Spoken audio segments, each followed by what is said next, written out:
Finally, it's Black Friday, and Titan Fitness has already broken it. We have a special edition of this home gym week in review. Benches dropping like Marvel reboots, American powerlifting bars that were born ready to salute, and we've got wrist trainers that will have you arm wrestling your steering wheel. Plus, Speedos. Hold up, wait a minute. The No Fate channel, checking in.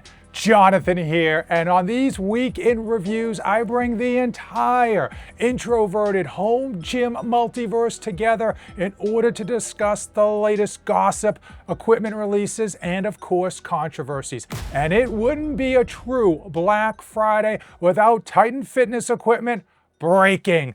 Before we dive into Snap City, I want to give a bit of backstory on the Open Trap Bar by Titan Fitness. This is their latest iteration that they released after Rep Fitness put out their beloved Open Trap Bar. This is capable of handling 1,500 pounds according to the website.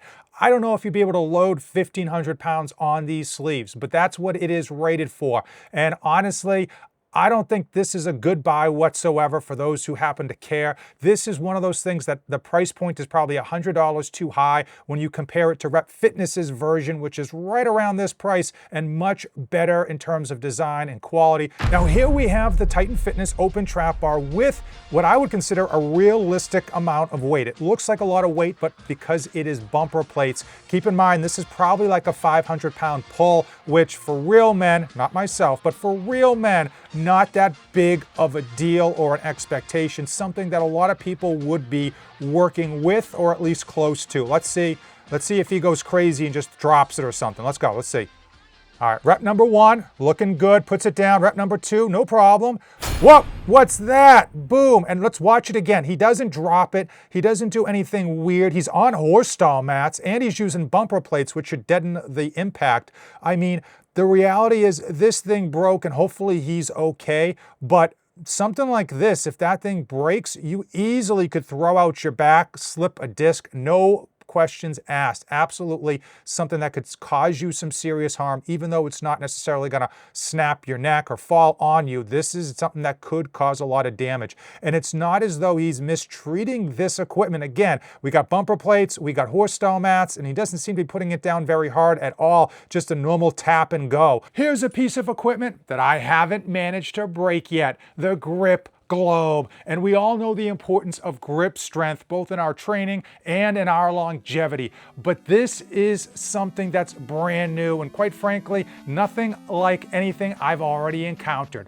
The grip globe from Hypertrophy by Design is simple in nature, but not in its effectiveness. You load up plates down here, whatever weight you might want, and we'll get to that in a second, and then you're able to rotate out as well as rotate in, and you feel it immediately. You feel it both in your grip as well as all around your forearm. I will say from my personal use with this, I found that stabilizing my wrist and my arm on a back of a bench or even a barbell was more effective because I basically kept better form. When I try to do it out in the open air, once I got any type of weight on there, I found myself not feeling as balanced and not doing the exercise correctly. As far as how much weight you need, because many of you were saying, well, that's not going to hold much weight, I was able to really get this thing maxed out at 10 pounds. At 10 pounds, I was only doing like 3 or 4 reps before my form went to pot. I usually had been working with 2.5 to 5 pounds on this,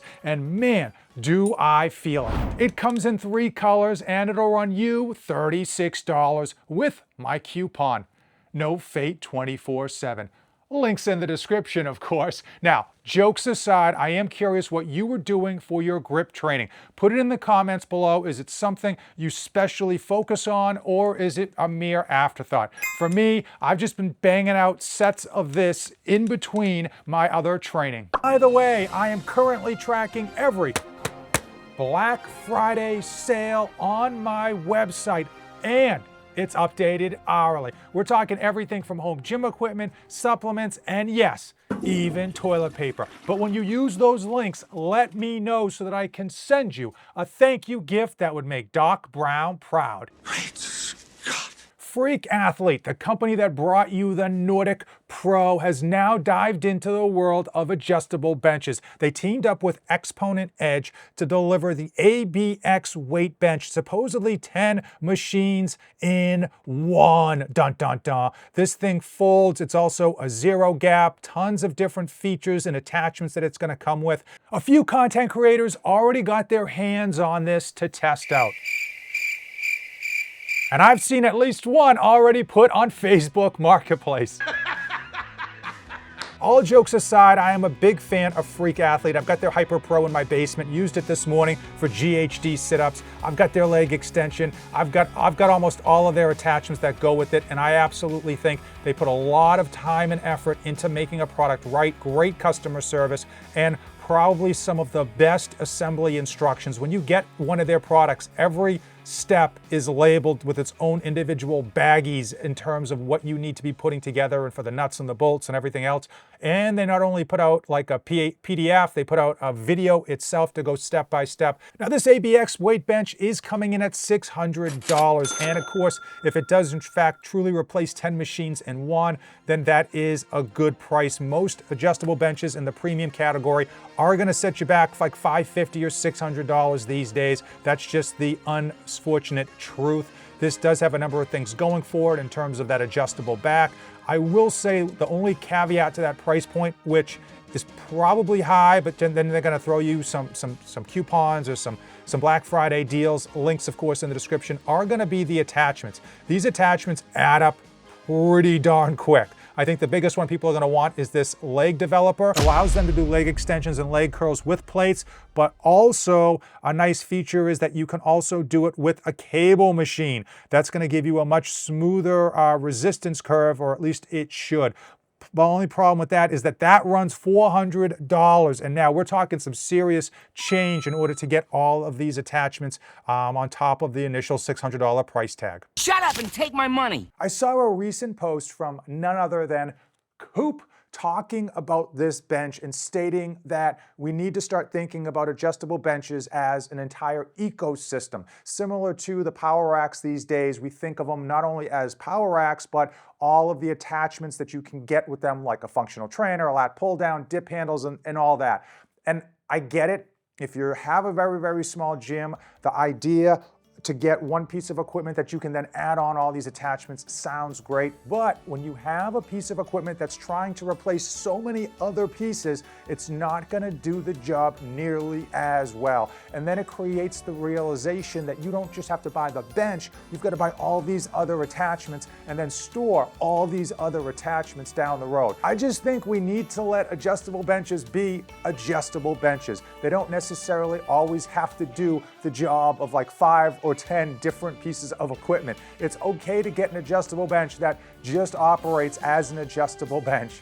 Fringe Sport is one of those companies that has an owner that we don't necessarily deserve, but we absolutely need. Peter Keller is not only a savage, but he is an awesome human being, and he has a new product coming out, and he loves his Speedos, and I don't blame him, man. When I go in my ice bath, I wish I had a Speedo, make it a little bit easier. I go in shorts, but I gotta get a Speedo. If I had his body and his confidence, I'd be using a Speedo as well. He's got new Savage kettlebells. Now, I know what you're saying, kettlebell. How do you reinvent the rat trap, right? It's like, what are you gonna do with this kettlebell? It looks as though they've covered it in rubber. I'm trying to get the details out on this. It's not on their website yet, but it looks as though they've got a rubber coating. Now, I have seen kettlebells with like neoprene bells, but the handle's still metal. This seems interesting because if you've ever had a cast iron kettlebell or a competition kettlebell, they chip and they dent super easy when you're knocking them into each other by accident. And it's nice that they would have like a rubber coating. I don't think these could be all rubber because then it wouldn't be heavy enough. It will be interesting to see how these Savage kettlebells feel in the hand. A lot of people are very particular about how their kettlebells feel in terms of the handle coating as well as diameter. But overall, I like the fact that Fringe Sport is trying to put out new products, whether it's just inventing new products outright or simply upgrading existing products that are on the market. because when most people, the average user, the occasional kettlebell user gets a kettlebell, they kind of want it to stay nice looking in their home gym. They don't want it to rust out. They don't want it to get dings and dents. Having something covered in rubber, as long as they can get the grip down, not only makes them look nicer, but it'll make them last a lot longer in terms of aesthetics in your home gym, which I know a kettlebell is a cannonball with a handle. Who cares how it looks? Trust me, a lot of people care how it looks. And if you're training in a Speedo, you're gonna care how your kettlebell looks as well. Thanks to Peter Keller. I was in the pool! We have the big country power bar from Living Fit coming in as of today at only $280. This is American made, IPF approved. It's got a tensile strength of 200,000 PSI. This thing has aggressive knurling. It's got center knurling, and it is an American badass with a static load rating of 1 ton. That's right, freedom units, 2,000 pounds, a diameter of 28.5 millimeters. It has bronze bushings and a black zinc finish. If you're not familiar with Living Fit, they are the biggest home gym equipment company that you've never heard of. Living Fit essentially pulls from the Rogue Fitness playbook. They've got their own products like barbells, plates, flooring, bands, and the like. Plus, they've got their own supplements too, and a very detailed workout app. But they don't stop there. They also host a bunch of other companies' products. They have something like over 30,000 individual items on their website. If you're looking for it, they probably have it.